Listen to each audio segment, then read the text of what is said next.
So fam, listen to this for a sec. A person's manner of perception greatly depends on the information they have absorbed in childhood. In a well-known experiment, two kittens were kept in different environments.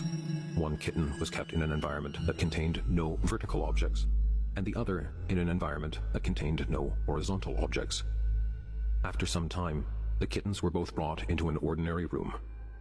The first kitten was constantly bumping into chair legs because, in its perception, vertical lines simply did not exist, and the second kitten, who could not comprehend the phenomena of horizontal lines, constantly slipped down the stairs. Of course, the mind is capable of great imagination and fantasy, but only within the relatively narrow limits of its accumulated experience. So family, if you haven't listened to it already, that is Vadim Zeeland's book on transurfing. This is the audio version that I'm listening to right now on my Play Store or Apple Books, whatever it's called. It's over 36 hours long, but you can speed it up a little bit. Still pretty long, but it's worth it if you're really trying to shift your mindset, and start to align with your truest reality. Now, soul family, every master recognizes that this is a practice. So I'm not here to try and fool you guys into thinking that I know it all. It's not about that. I simply tell you what I do, show you what I do, and you take from it what resonates with you. So if transurfing doesn't resonate with you, leave it there. It might be for someone else. Now, referring back to the kitten experiment, I found this profound, to be honest with you, because I genuinely feel like many of us are kittens in our reality. Many of us, when we first kind of step into the manifestation field, we are faced with a lot of horizontal lines and vertical lines from our past experiences. Of course, when you're looking at the energy centers in the body or the chakra systems in the body, the first 7 years of our lives are predominantly the most important because they actually help us build up our sense of self, belief systems, and our personality, to say the least, because of the programs that we experience from our immediate reality, okay? See, so family, our manner of perception is highly dependent upon those first 7 years, because all of the information that we've downloaded in the first 7 years of our lives helps shape our reality. It actually programs into our reticular activating system and affects the way we filter in information.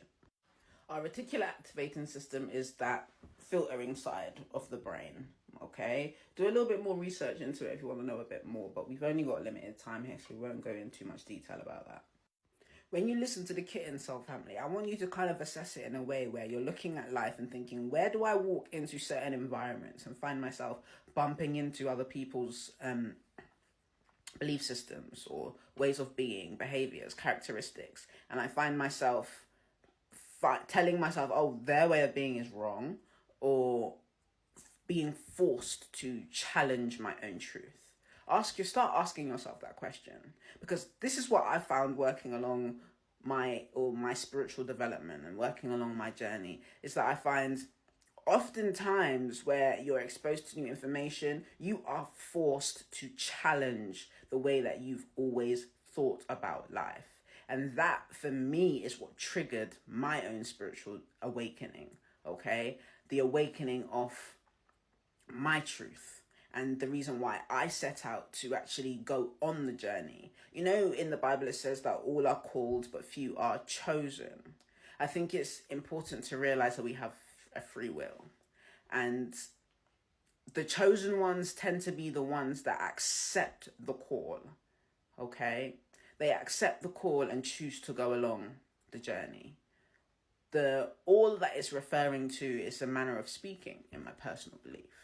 The all that it's referring to is the thought of all, okay? Tapping into the deep realm of consciousness that exists.